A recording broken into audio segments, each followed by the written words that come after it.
Oke, sampai bertemu dengan pemrograman bahasa C kembali.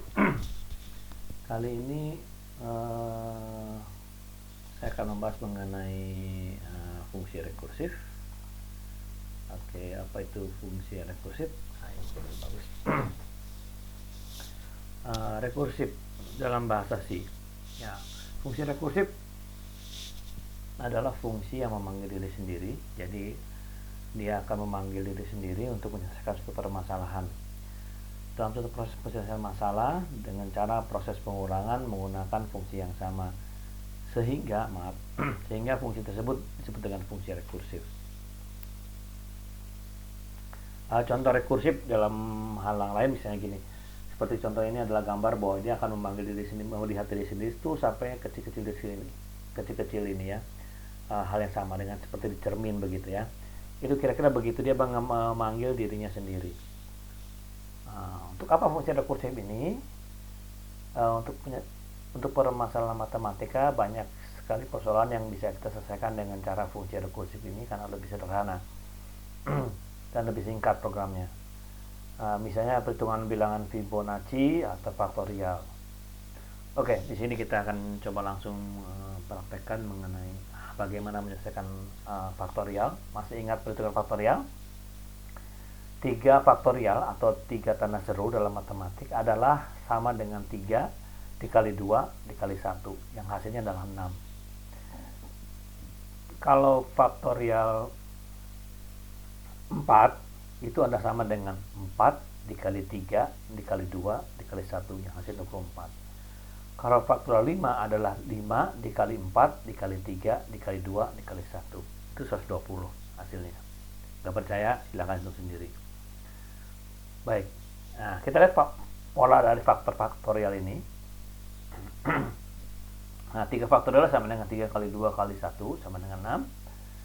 Kalau faktorial 4 adalah 4 kali 3 kali 2 kali 1 itu sama dengan 4 dikalikan dengan 3 faktorial. Jadi faktorial sebelumnya itu sama dengan 4 dikalikan 3 faktorial adalah 6, ada 24. Kalau 5 faktorial itu sama dengan 5 dikalikan dengan 4 faktorial. 4 faktorial itu sementara faktorial adalah 4 dikalikan 3 faktorial.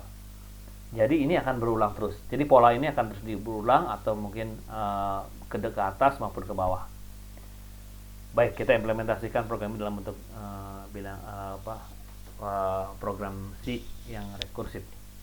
Nah, di sini saya lihat saya bikin fungsi faktorial, di mana faktorial ini akan memanggil faktorial di bawahnya, ya, dengan kalau kita faktorial 3 maka dia akan mengambil faktorial 3 dikurangi 1 faktorial kedua, gitu kan ya.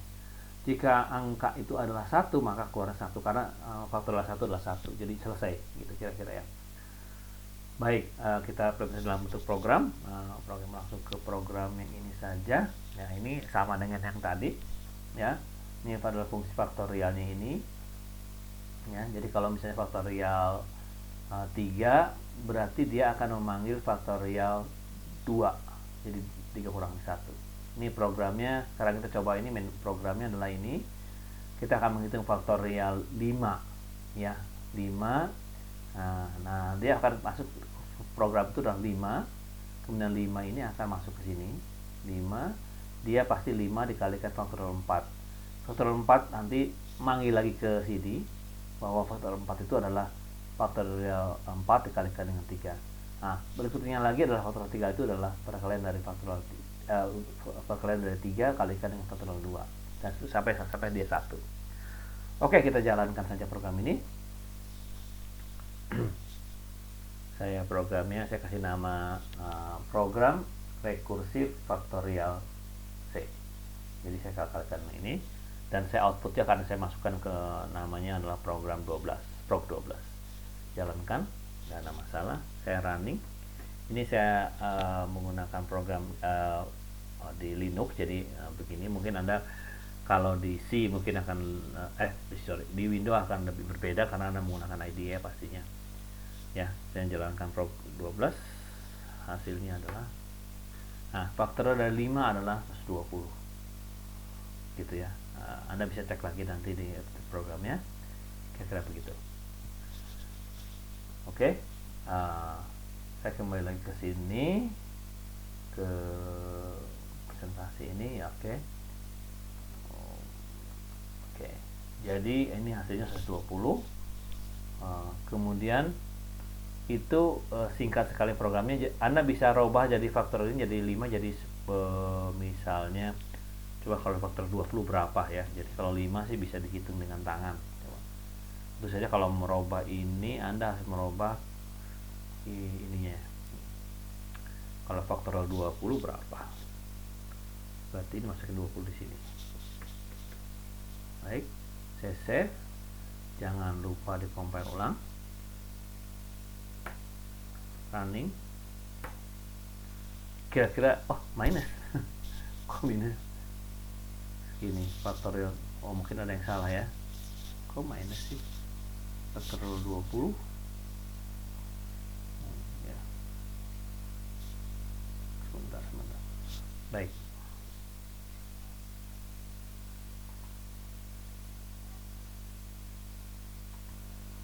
Ya, ini faktor 20 adalah minus 21,021,3273. Kenapa demikian? Harusnya nggak negatif. Karena apa? Karena kita di sini menggunakan integer ada batasnya. Coba kalau kita rubah dengan tipenya no float. Nah, kalau ini float maka ini keluarnya nge-float juga. Oke. Maka ininya adalah ini. Ya, kita coba dengan begini. Harusnya angkanya nggak negatif karena dia melewati batas integer. Anda ingat batas integer adalah dari ada batasnya. Jadi begitu dia melewati itu maka dia akan menjadi minus. Baik, kita jalanin ini. Mudah-mudahan enggak minus lagi.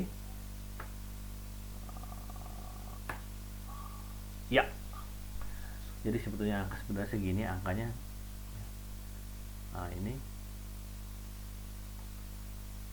ya, jadi plot dari 20 adalah segini, faktorial dari 20 adalah sebegini angkanya ya. Dia kenapa tadi kita berbalik minus ya, karena integer punya batasan angkanya. Anda bisa lihat nanti 65.000 sampai sekian gitu ya.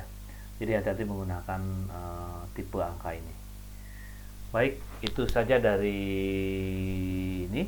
Kita coba lagi dengan program yang lain. Oke, terima kasih.